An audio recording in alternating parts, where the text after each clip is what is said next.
right, we are back live. This is your Bolo Punch Boxing Hour, brought to you by George Rocky Insurance. www.bolopunchboxinghour.com. Streaming to you live, as always, on Ustream.tv. Timmy, the producer, Patterson, has a weird button over there. He can make me say weird stuff just by pushing it. What he did was he meshed, like, parts of different interviews together. Makes it sound like I'm saying dumb stuff. And I'll tell you right now, I don't appreciate it. You never say dumb stuff. I never say dumb stuff. That's how you do your predictions, which we got a chance to hear right now. My predictions? 249, that's nuts! No, my predictions are spot on. I'm making my predictions last. Timmy, you want to talk about Mayweather against Marquez, or do you not know enough to? I still want to see somebody catch up to. I want to see somebody catch up to Mayweather's speed. That's what I want to see. There's one guy that can do it.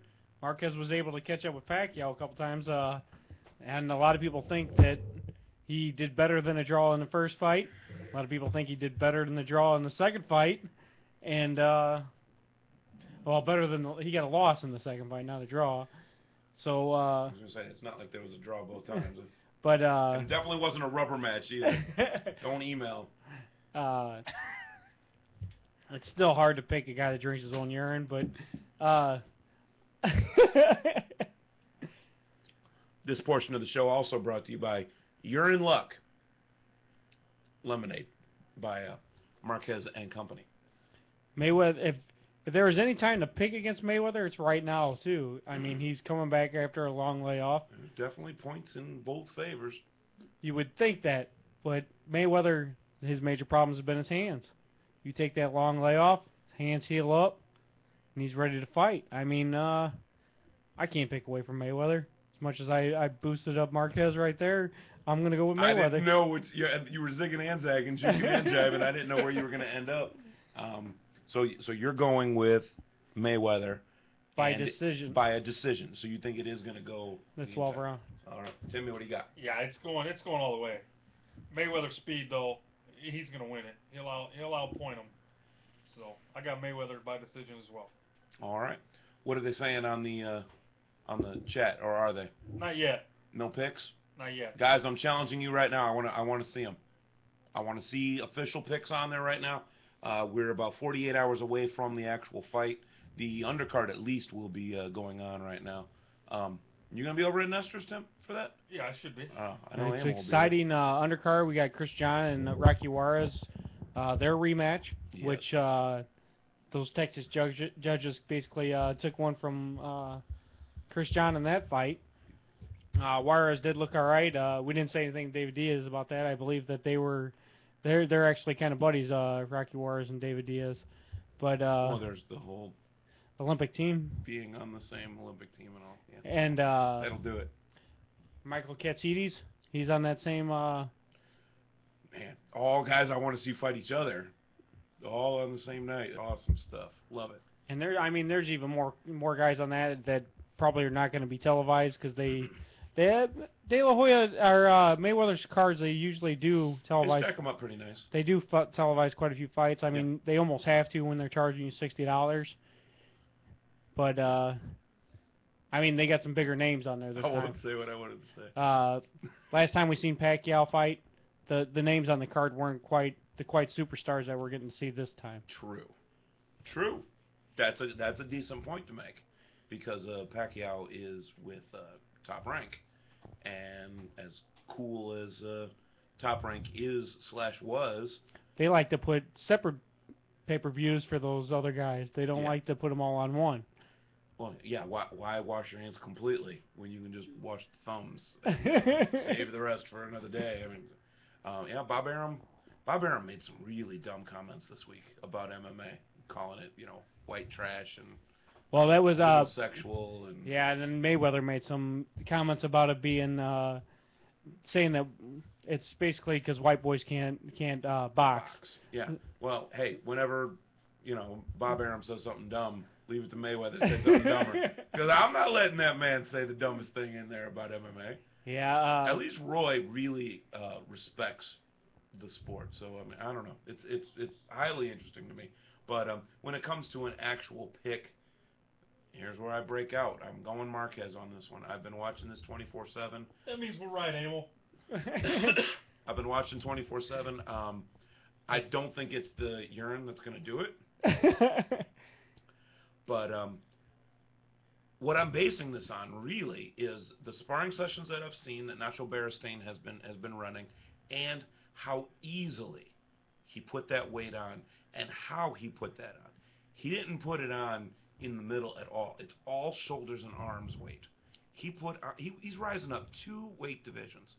The way that he put the weight on, as quickly as he apparently put it on, shows that his body is not going to be scared of moving up these 2 weight divisions. And you got to remember, he moved up a weight division right before that as well. Yeah. I mean, he's jumping up very quick. He's doing a Pacquiao. They want to meet up again. They're like, okay, you head over there, go through those 4 states. I'll go through these 4 states. We'll meet up in Vegas in the end. I mean, it's like, wow. He's doing a double take of what Pacquiao's been doing. But wait till he stands next to Mayweather. Mayweather's going to seem like a much bigger guy. Mayweather's been at this weight class for a long time. He's been at welterweight since Shambe Mitchell, if that says anything. I'm putting a lot of stake in the fact that Floyd has not fought in nearly 2 years, and that his last fight was against Ricky Hatton when Ricky Hatton was still considered a scary guy. On the other hand, I don't think that Marquez is the toughest guy that Mayweather's ever fought. Mayweather's not in his prime anymore, and that's what people are scared to death to say. No one's saying anything about an aging Mayweather. They're talking about someone that's coming back from retirement, Mayweather. That's the only Mayweather they're talking about. And he knew he was. Everybody knew he was coming back. Of course. I mean, whether it's money problems, whether it's hunger for the sport, you know, he just needs adoration. I think he needs camera flashes, whatever. I thought he just needed time off because of the injuries. He was having a lot of injuries with his hands that he wasn't making really a big deal out of.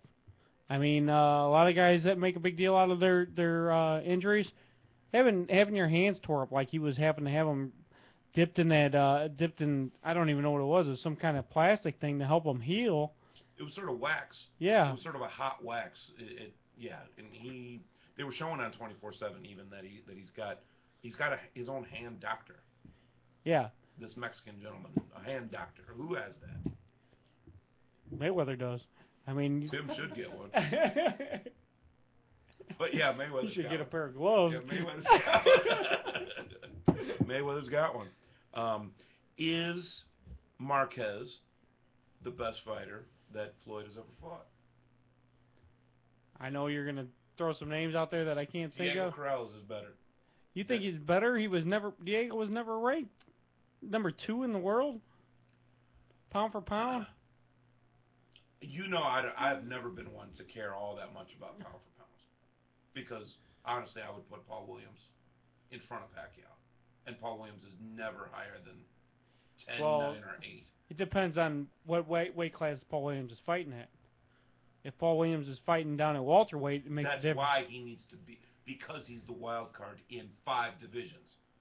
By the way, he's fighting Kelly Pavlik for the middleweight championship. What the hell? What? He's fighting for the middleweight championship, and he's not even the favorite. Well, Pavlik is still the favorite. Well, he's been at that weight class. He's a very hard puncher. So, and they're both tall guys. I mean, obviously Williams loses that when he's fighting at middleweight. He loses that height advantage that he obviously has at welter. But I have to say that this is the toughest test. I don't think. I mean, when you look back at the fights that he had, Toughest test for Mayweather. Yeah. Okay. The only guy that I could put up there would be Ricky Hatton. At the point when he fought Ricky Hatton, he was still living off the Casa Zoo, True. remnants. But that was also a long time before that. He basically wrapped up Hatton's career. I mean, Hatton looked like a dumb man, but Pacquiao makes guys look like that as well. That's it. Yes. And what I really want, I love Juan Manuel Marquez. What I really want is Pacquiao against Floyd. So if that's what it takes, fine. I am picking Marquez in this fight, though. Let's go ahead and take a break. We'll be right back with our fighter you should know. This is Bolo Punch.